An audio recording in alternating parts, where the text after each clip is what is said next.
बे समाव मागो दमासिनि मोनसे जर'खा खौरां सारा आसाम नाङैनो खना खनला दाब दाब जायगायाव गोबां बर'फ्रा मागो दमासि फोरबो फालिदों।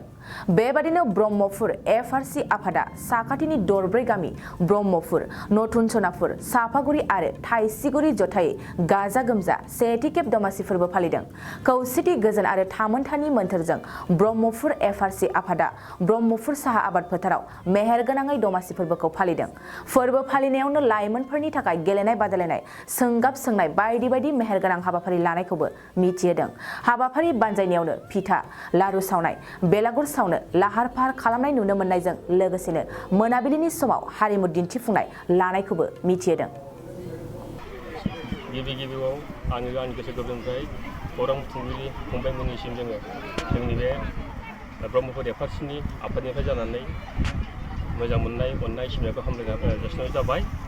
दा जों दिनैहाय बे बोसोराव जोङो देग्लाय दरब्रै गामिजों जेरैहाय ब्रह्मपुर, नथुन सनापुर, थाइसुगुरि, नथुन सनापुर, सापागुरि दरब्रै गामिजों जोंहा मोनसे एफआरसि कमिटि दङ।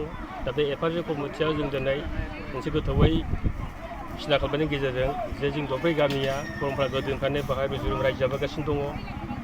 दा बे रायजो जाबोनाय बेलायावबो जों गामिनिफ्राय जोङो दरब्रै गामिजों जयै मालाबाबो बिदि बेलागुर जाफेराखैमोन। हाबाफोरखौ जों ज' जायो। नाथाय जों देग्लाय जों मोनसे जोंनि माखासे मेलेमजिबि गोसोखांगिरि बिथांमोना गोसोखांनायनि गेजेरजों दिनै जों बे मागो दमासि फोरबोखौ एफआरसि कमिटिनि मुं लानानै जों देग्लाय खुंनाय जादों। दिनै गिबि खेब सानबेसेसो हाबाफारि जोङो बे हाबाफारिखौ जोङो दिनै सानसेनि थाखाय लानाय जादों। हाबाफारि बायदियै जोङो फुंनि 8 रिंगायाव जोङो जोंनि गिबि हाबाफारिजों बेवहाय जोङो ब्रह्म समाज हिसाबै जोंनि ब्रह्म समाजनि जोङो जयग होदों। नैथि हाबाफारियाव जोङो दमासि फोरबोनि जोबथाखौ बिरहोदों। बेखौ जोंहा जोंनि आफादनिनो मानगोनां आफादगिरि सम्ब बसुमतारी बिथाङा फुंनि फिरफिलाखौ बिरहोदों। दा बिनिफ्राय बेजों लोगोसे जोङो माखासे जोंनि इयुन जोलै जोंनि फंबाय बिनानावफोरनि थाखाय जोंहा माखासे गेलेनाय हाबाफारि दंमोन। बेखौबो जोंनि गेलेगिरिनि दैदेनगिरि बिथांमोना फारि मोनसे दैदेनलांदों। दा फैयै फैनानै जोंहा गेवलां मेलनि हाबाफारिया फैगासिनो दङ। दसे उनाव जोंहा गेवलां मेल जागोन। दा गेवलां मेलनि बेखेवगिरि आलासिबो दंखिथिनानै दोनखायो जोंहा प्रग्रामाव। जोङो गेवलां मेलनि बेखेवगिरिखौ जोंनि सनापुर इउएन एकाडेमिनि गोरायुं मानगोनां बिरबल बसुमतारी बिथांखौ जोङो हांख्रायदों। आरो बेजों लोगोसे गाहाय आलासि हिसाबै जोङो बरफुख्रि इउएन एकाडेमिनि गोरायुं मानगोनां कैलास सरगयारि बिथांखौ जोङो खावलायदों।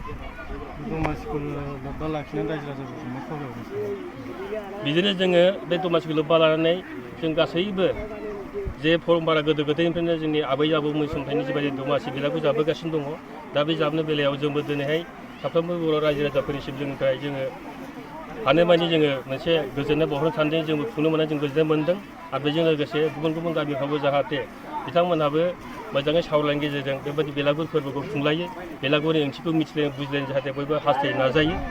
बिनिफ्राय आं बेखौ बुंनाय जाबाय। खुलुमबाय। दा खौरां लागिरि साफ्रोमबो फंबायमोननिसिम जोङो गोसो गोरबोजों बरायना लानायजों लोगोसे साबायखर बावहरदों। दा जों दिनैहाय दरब्रै गामिजों ब्रह्मपुर एफआरसि दङ। बे एफआरसिया दिनै मोनसे दरब्रै गामिजों मोनसे मागो दमासि हिसाबै दिनै मोनसे फोरबो फालिदों। बावहाय दा आं बेखौ थोंजोङै बुंनो लुबैदों। जोंबो दिनै नथुन सनापुर गामि बिहामजो आफाद जानानै बे हाबाफारियाव जोङो फैनानै बाहागो लाफैनानै जोंनि गोदोनि बर'नि जिबायदि मोनसे कालसार बा मोनसे फोरबोआव जोंनि फिथा सौराय जोङो जे सावनाय जों सावनि लारु सावनाय जों बे मोनसेखौ बावहाय फैनानै जों नथुन सनापुर महिला बिहामजो आफाद जानानै जों दिन्थिफुंनो हाफैदों। दिन्थिफुंनायनि गेजेरजों फिथा सौराय साहा जों बेखौ फुदुंनानै बेयाव बाहागो लाफैनाय माखासे हाबाफारिनि जे आलासि जों माखासे फुंखा सुबुंफोरनो जोङो फिथा थाइसेब्लाबो सौराय एसेब्लाबो जों लोंहोना मोननानै खोब गोजोननाय मोनदों। जों बेखौनो आसा खालामदों जों दिन्थिफुंनो मोननानै जायगा मोननानै जों खोब गोजोननाय मोनदों।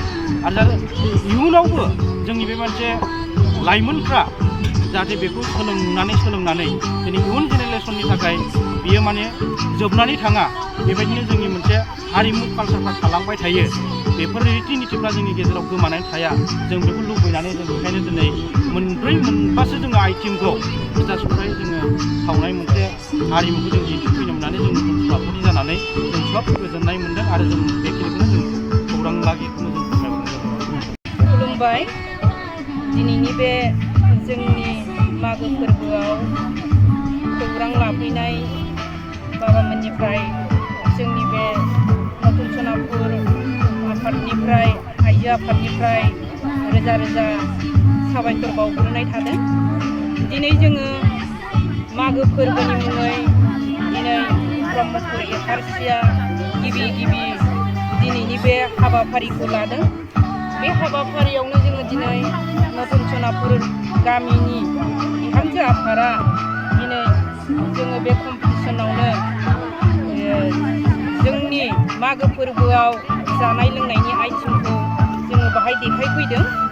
बे देखायफैनायाव जोङो बिराद गोजोननाय मोनदों दिनैनि बे हाबाफारिखौ मावनानै दिन्थिफुंनो हानायनि थाखाय।